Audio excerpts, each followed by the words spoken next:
उत्तर प्रदेशात समाजवादी पार्टीतील गृहकलह आता शिगेला पोहोचलाय। मुख्यमंत्री अखिलेश यादव यांनी काका शिवपाल यांच्यासह 4 मंत्र्यांना मंत्रिपदावरून हटवले। शिवपाल यादव यांच्यासह अमर सिंग यांचे विश्वासू असलेल्या अन्य 4 मंत्र्यांनाही बाहेरचा रस्ता दाखवण्यात आलाय। अखिलेश यांनी शिवपाल यादव यांच्यासह नारद राय, शादाब फातिमा आणि ओम प्रकाश सिंग यांना मंत्रिमंडळातून डच्चू दिलाय। कॅबिनेटमधून डच्चू मिळाल्यानंतर शिवपाल यादव यांनी रामगोपाल यादव यांच्यावर टीका केली आहे। सीबीआय पासून वाचण्यासाठी रामगोपाल यांनी भाजपशी हातमिळवणी केली आहे, हे मुख्यमंत्र्यांना कळायला हवं होतं असं शिवपाल म्हणाले। समाजवादी पक्षातील यादवीवर पक्षाचे सर्वेसर्वा मुलायम सिंग यादव दुःखी झाले। सपातील राजकीय नाट्याच्या दुसऱ्या अंकात मुलायम सिंग यादव यांनी तातडीची बैठक बोलावली आहे। या बैठकीत मोठा निर्णय होणार असल्याचं समजतंय। या बैठकीला खासदार, आमदार, विधान परिषद सदस्य आणि पक्षातील मोठे नेते सहभागी होणार असल्याचं समजतंय। उत्तर प्रदेशचे मुख्यमंत्री अखिलेश यादव सुद्धा या बैठकीत सहभागी होणार असल्याचं बोललं जात आहे। या बैठकीत मुलायम सिंग यादव मोठा निर्णय घेण्याची शक्यता आहे। याच वादाच्या पार्श्वभूमीवर मुलायम सिंग यादवांनी रविवारी सुद्धा बैठक बोलावली होती, मात्र या बैठकीत कोणताही निर्णय झाला नाही। सगळ्या वादावर सोमवारी बोलणार असल्याचं मुलायम सिंग यादव यांनी स्पष्ट केलंय। पंतप्रधान नरेंद्र मोदी वाराणसीच्या दौऱ्यावर जाणार आहेत। या दौऱ्यात पंतप्रधान अनेक योजनांचा शुभारंभ करतील। वाराणसीत 51,000 कोटी खर्च करून 1500 किलोमीटरच्या गॅस पाईपलाईन योजनेचं पंतप्रधान उद्घाटन करणार आहेत। अलाहाबाद वाराणसी रेल्वे मार्गाच्या दुपदरीकरण योजनांच्या हस्ते अनावरण करण्यात येईल। वाराणसी आधी पंतप्रधान बुंदेलखंडमधील महोबा इथं जाहीर सभा घेतील। 2017च्या उत्तर प्रदेश निवडणुकीआधी पंतप्रधानांच्या 8 परिवर्तन रॅलींपैकी ही पहिली रॅली असेल।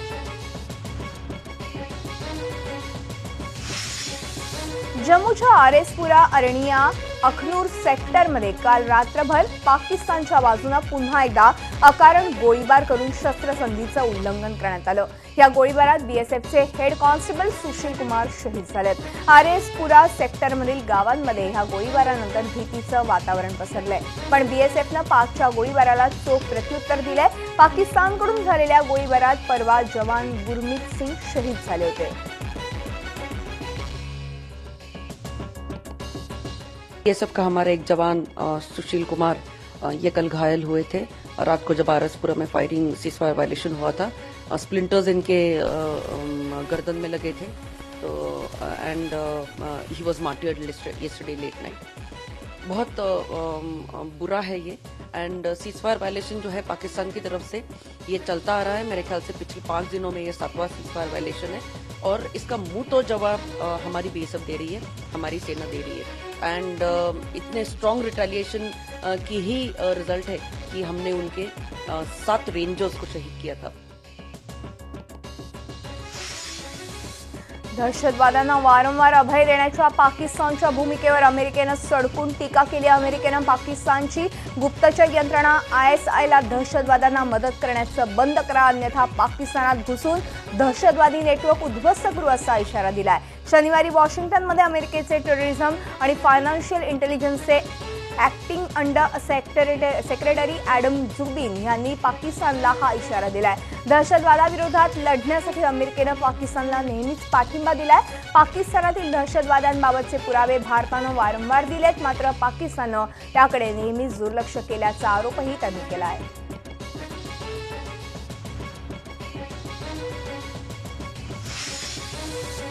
अफगाणिस्तानच्या नावा प्रांतातील एका पोलीस ठाण्यावर तालिबाननं आत्मघातकी हल्ला केल्याचा व्हिडिओ जाहीर केलाय। हा व्हिडिओ ड्रोनच्या मदतीने शूट करण्यात आला। त्यात सुरुवातीला अतिरेकी गाडीत बसून ज्या ठिकाणी हल्ला कसा केला याचं संपूर्ण चित्रीकरण करण्यात आलंय। इराकमधील मोसुलच्या आयएसच्या लढाई दरम्यान सल्फर प्लांटमधून निघालेल्या विषारी वायूमुळे प्रभावित झालेल्या नागरिकांवर उपचार करण्यात येतोय। अमेरिकी सेनेच्या माहितीनुसार आयएसच्या सैन्याने पलायन करण्याआधी या प्लांटला आग लावली होती। इराकची सेना मोसुलवर आगेकूच करते। इराकी सेनेनं बार्तेला शहराच्या 80% भागावर ताबा मिळवल्याची माहिती समोर येते। इराकी सेनेची आगेकूच पाहता लवकर मोसुलवर ताबा मिळवेल अशी दाट शक्यता आहे। पॉपस्टार बॉब डिलन हे नोबेल पुरस्कार स्वीकारणार की नाही यावर अजूनही पूर्णविराम लागलेला नाही. 13 ऑक्टोबरला डिलन यांना नोबेल पुरस्कार जाहीर करण्यात आलाय. मात्र त्यांनी स्वीकृतीबद्दल अजूनही कोणतेही मत व्यक्त केले नाही. अकादमीनं बॉब डिलन यांच्याशी संपर्क साधण्याचा प्रयत्न केला, मात्र त्यांच्याशी बातचीत होऊ शकलेली नाही. यावेळी नोबेल कमिटीतील एका सदस्यानं डिलन यांच्यावर टीका देखील केली आहे. उत्तर पश्चिम सायबेरिया भागात शनिवारी झालेल्या रूसी हेलिकॉप्टर दुर्घटनेची चौकशी करण्याचे आदेश देण्यात आले. हेलिकॉप्टर खराब होतं की तांत्रिक बिघाडामुळे दुर्घटना घडली या कारणांचा शोध घेण्यात येतोय. MI-8 हेलिकॉप्टरच्या झालेल्या अपघातात 19 नागरिकांचा मृत्यू झाला होता.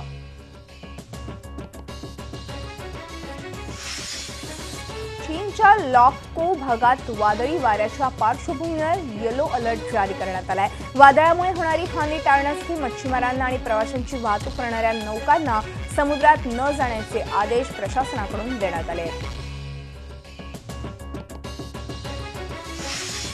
अमेरिकेचे राष्ट्रपतीपदाचे उमेदवार डोनाल्ड ट्रम्प यांची मुलगी इव्हान्का ट्रम्प यांनी भारतीयांबरोबर एका मंदिरात मोठ्या उत्साहात दिवाळी सण साजरा केला.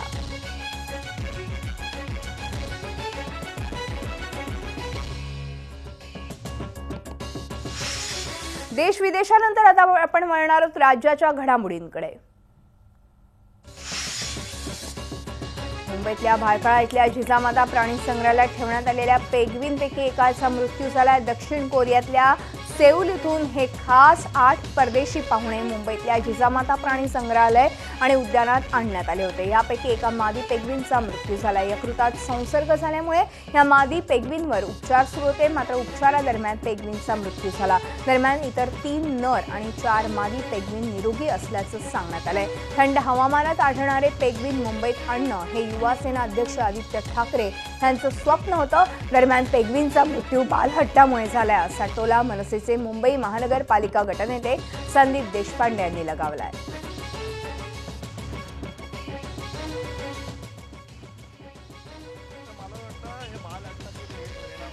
त्यावेळेला सांगत होतो की रस्त्यांवर, रोडच्या खड्ड्यांवर तुम्ही कॉन्सन्ट्रेट करा, पण लहान मुलांचे हट्ट असतात पेंग्विन आणा म्हणून, आणि आज पेंग्विनचा खरोखर दुर्दैवी मृत्यू झाला आहे. मला काय त्याच्यात राजकारण करायचं नाही, पण आता उरलेले जे पेंग्विन आहेत त्यांना जर सुरक्षित ठेवायचं असेल तर त्यांना परत पाठवावं ही आमची मागणी राहील.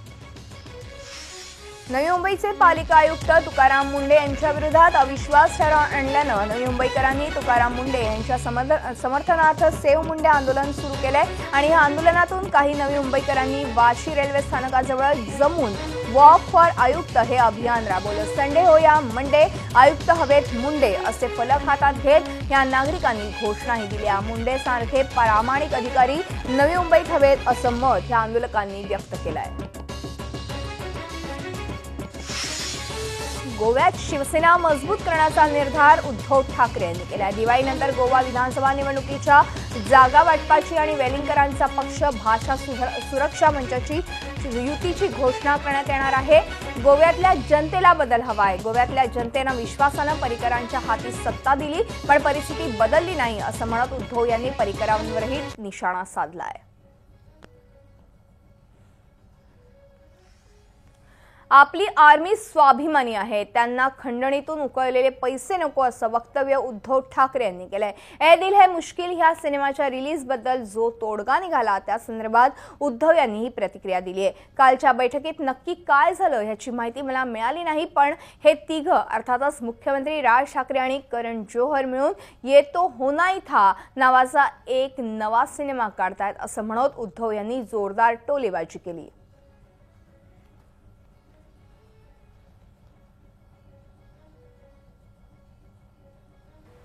आर्मीचं पण एक त्यांचा स्वाभिमान आहे आणि त्या स्वाभिमानाला त्यांनी सांगितलं की आम्हाला अशी खंडणी वसूल केल्यासारखे पैसे नकोय, जो भी करना है दिल से करो, लेकिन ऐसी बातें होने लगी.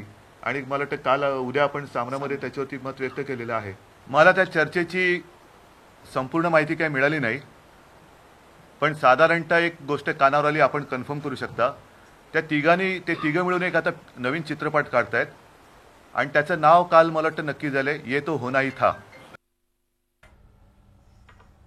ए दिल है मुश्किल या सिनेमा रिलीजच्या तोडग्यावरून अभिनेत्री ट्विंकल खन्नानं मनसेला लक्ष केलं. पाकिस्तानी कलाकार सिनेमात घेतले त्यामुळे प्रायश्चित्त म्हणून आर्मी वेलफेअरमध्ये पैसे द्यावेत असं राज ठाकरे यांनी सुचवलंय. त्यावर ट्विंकल खन्नानं जोरदार निशाणा साधलाय. अशा प्रकारे पैसे जमा करणं म्हणजे खंडणी असल्याचं तिनं म्हटलंय. सिनेमा तयार करणाऱ्यांना धमकावण्याऐवजी तुमच्या पक्षातल्या लोकांचं कल्याण करा असा सल्ला तिनं मनसे अध्यक्ष राज ठाकरे यांना दिलाय. एका वृत्तपत्रात तिनं या संदर्भातला लेख लिहिलाय. पालिका निवडणुकीच्या पार्श्वभूमीवर मनसे अध्यक्ष राज ठाकरे गेले काही दिवस मनसेच्या शाखांना भेटी देतात. रविवारी संध्याकाळी त्यांनी दादरच्या मनसे शाखेला भेट दिली. स्थानिक माजी आमदार नितीन सरदेसाई यांच्यासह मनसे पक्षाचे इतर मान्यवर यावेळी उपस्थित होते. शिवसेना पक्षप्रमुख उद्धव ठाकरे यांनी केलेल्या टीकेवर मात्र यावेळी राज ठाकरेंनी मौन बाळगलं. मुख्यमंत्री देवेंद्र फडणवीस यांनी रविवारी परळी इथं विरोधी पक्षनेते धनंजय मुंडे यांच्या घरी जाऊन त्यांच्या कुटुंबियांची सांत्वनपर भेट घेतली. यावेळी त्यांच्यासोबत भाजप प्रदेशाध्यक्ष खासदार रावसाहेब दानवे हे देखील उपस्थित होते. यावेळी मुख्यमंत्री देवेंद्र फडणवीस यांनी धनंजय मुंडे यांच्या मातोश्री रुक्मिणीबाई मुंडे यांची भेट घेऊन धीर दिला. काळजी घ्या असं आपुलकीनं सांगत मुख्यमंत्र्यांनी मुंडे परिवाराचा निरोप घेतला. मित्र पक्षाबरोबर युती करण्याची तयारी आहे आणि जनतेची तशी इच्छा आहे असं विधान करत भाजप प्रदेशाध्यक्ष रावसाहेब दानवे यांनी शिवसेनेला टोला लगावला. युतीबाबतचा निर्णय स्थानिक पातळीवर सोपवल्याची माहिती दानवेंनी दिली आहे. युती झाली तर चांगलंच नाही तर स्वबळावर निवडणुकांना सामोरं जाऊ आणि नंबर 1चा पक्ष बनू असा विश्वास दानवेंनी व्यक्त केलाय. शिर्डीत आयोजित नाशिक पदाधिकाऱ्यांच्या बैठकीनंतर दानवे बोलत होते. यावेळी नांदगावच्या शिवसेनेच्या माजी आमदार संजय पवार यांच्यासह अन्य नेत्यांनी भाजपमध्ये प्रवेश केला. कल्याण रेल्वे स्थानकात अपघातात दोन्ही पाय गमवावे लागलेल्या सायली ढमढेरे या तरुणीची भाजप खासदार किरीट सोमय्या यांनी ठाण्यातल्या रुग्णालयात जाऊन भेट घेतली. मूळची पुणे जिल्ह्यातल्या जुन्नर तालुक्यामधल्या उदापूर गावची सायली ढमढेरे IAS परीक्षेच्या तयारीसाठी कल्याणमध्ये आली होती. मात्र 20 ऑक्टोबर रोजी घरी परतताना इंद्रायणी एक्सप्रेसच्या खाली येऊन सायलीला अपघात झाला. सायलीला कृत्रिम पाय देण्याबरोबरच तिचं IAS होण्याचं स्वप्न पूर्ण करण्याकरताही आपण मदत करणार असल्याचं सोमय्या यांनी म्हटलंय.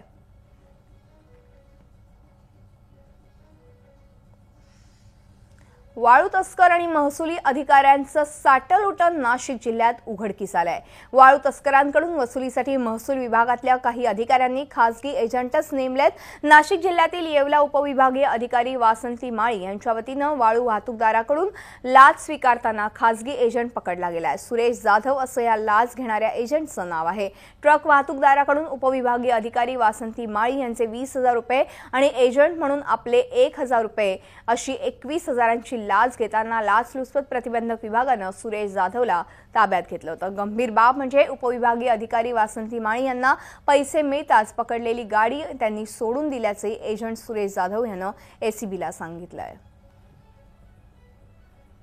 वाळू तस्करीमध्ये मोठ्या प्रमाणात भ्रष्टाचार वाढत असल्यामुळे कालच इथे एका खाजगी व्यक्तीने प्रांतासाठी वाळू तस्करीमध्ये लाच घेतल्याचं प्रकरण आता उघडकीस आलेलं आहे आणि हे प्रकरण सातत्याने वाढत आहे. भ्रष्टाचाराचे वाळूच्या निलाव रद्द करून भ्रष्टाचाराला संधी मिळावी ह्या हेतूने अशा प्रकारच्या योजना आखल्या जात आहे. दमदाटी आणि मारहाण करून जीव मारण्याची धमकी दिली या आरोपावरून लोणावळ्याचे नगराध्यक्ष अमित गवळी आणि नगरसेवक गिरीश कांबळे यांची चौकशी करावी असे आदेश वडगाव मावळ न्यायालयानं दिले आहेत. पुणे जिल्ह्यातल्या मावळ तालुक्यातील राजकीय वातावरण गुन्हेगारी घटनांमुळे सध्या चांगलंच ढवळून निघालंय. राष्ट्रवादीचे तालुकाध्यक्ष बापू भेगडे यांच्या खुनाचा कट उघडकीस आला आणि त्यानंतर काही दिवसातच तळेगावचे माजी नगराध्यक्ष भाजपचे सचिन शेळके यांच्या दिवसाढवळ्या खून झाला. त्यातच आता जीवे मारण्याची धमकी दिली म्हणून लोणावळ्याच्या नगराध्यक्षांची चौकशी करण्याचे आदेश कोर्टानं दिलेत. अद्यापर्यंत पोलिसांनी काही ते तपास करून अहवाल मेहरबान कोर्टात दाखल केलेला नाही. आता वेळोवेळी आम्ही पोलीस स्टेशनला गेलो, फॉलोअप आम्ही केलं आहे, पण अद्याप त्यांनी कुठल्याही प्रकारची चौकशी केलेली नाही. आता काय केली नाही अद्याप काही समजू शकलं नाही. अजून थोडं दिवस वाट बघण्यानंतर आम्ही पोलीस कोर्टामध्ये परत एक ॲप्लिकेशन करून तसं कोर्टाकडून डायरेक्शन घेऊन त्वरित आम्ही ह्या सर्व प्रकरणाचा चौकशी अहवाल कोर्टात दाखल करतो. रायगड जिल्ह्यातील माणगाव येथे मराठा क्रांती मूक मोर्चाचं आयोजन करण्यात आलं होतं। जिल्ह्यातील लाखो मराठा बांधव या मोर्चात सहभागी झाले होते। तरुणींनी या मोर्चाचं नेतृत्व केलं। निजामपूर रोडवरील अमित कॉम्प्लेक्स येथून निघालेला मोर्चा एसटी स्टँड बाजारपेठ मार्गे अतिशय शांततेनं शिस्तबद्ध पद्धतीनं तहसील कचेरीवर धडकला। आंदोलकांच्या वतीनं तहसीलदार यांना निवेदन सादर करण्यात आलं। जिल्ह्यातील आमदार भरत गोगावले, धैर्यशील पाटील, प्रवीण दरेकर, माजी आमदार श्याम सावंत, माणिक जगताप हे देखील या मोर्चात सहभागी झाले होते। वर्ध्यामध्ये रविवारी मराठा मूक मोर्चाचं आयोजन करण्यात आलं होतं। जुन्या आरटीओ मैदानावरून या मोर्चाला सुरुवात झाली। जिल्हाधिकारी कार्यालयावर मोर्चाची सांगता करण्यात आली। या मोर्चासाठी मोठ्या प्रमाणात पोलीस बंदोबस्त तैनात करण्यात आला होता। मोर्चासाठी वर्धा शहरात येणारे रस्तेही बंद करण्यात आले। मराठा आरक्षण, कोपर्डी प्रकरण, डॉक्टर दाभोलकर, पानसरे, कलबुर्गी हत्याकांड या विषयावर हा मोर्चा आधारित होता। सिंधुदुर्गातही मराठा मूक मोर्चाचं आयोजन करण्यात आलं होतं। या मोर्चालाही चांगला प्रतिसाद मिळाला। सिंधुदुर्ग जिल्ह्यात ओरस येथून मराठा मोर्चाला सुरुवात झाली। या मोर्चात लाखो नागरिक सहभागी झाले होते। या मोर्चामुळे मुंबई गोवा महामार्गावरील वाहतूक काही वेळ विस्कळीत झाली होती। दोन्ही बाजूला 2.5 किलोमीटरच्या रांगा लागल्या होत्या। मोर्चात राज्यमंत्री रवींद्र चव्हाण, खासदार विनायक राऊत, नितेश राणे, वैभव नाईक यांच्यासह राजकीय पक्षांचे पदाधिकारी सहभागी झाले होते। आदिवासी बहुल असलेल्या पालघर जिल्ह्यातही मराठा समाजानं मूक मोर्चा काढला। दुपारी 3च्या सुमारास हा मोर्चा पालघरच्या आयन कॉलेज, हाडा, जव्हार, तलासरी, डहाणू, विक्रमगड येथून मराठा समाज हा एकवटला होता। नागपुरात 25 ऑक्टोबरला निघणाऱ्या मराठा क्रांती मूक मोर्चासाठी पोलिसांनी कंबर कसली। 100 अधिकाऱ्यांसह तब्बल 900 पोलीस या मोर्चासाठी तैनात करण्यात येणार आहेत। हा मूक मोर्चा नागपूरच्या रेशीमबाग येथून निघून कस्तुरचंद पार्कवर समाप्त होईल। झी 24 तास रहा एक पाऊल पुढे।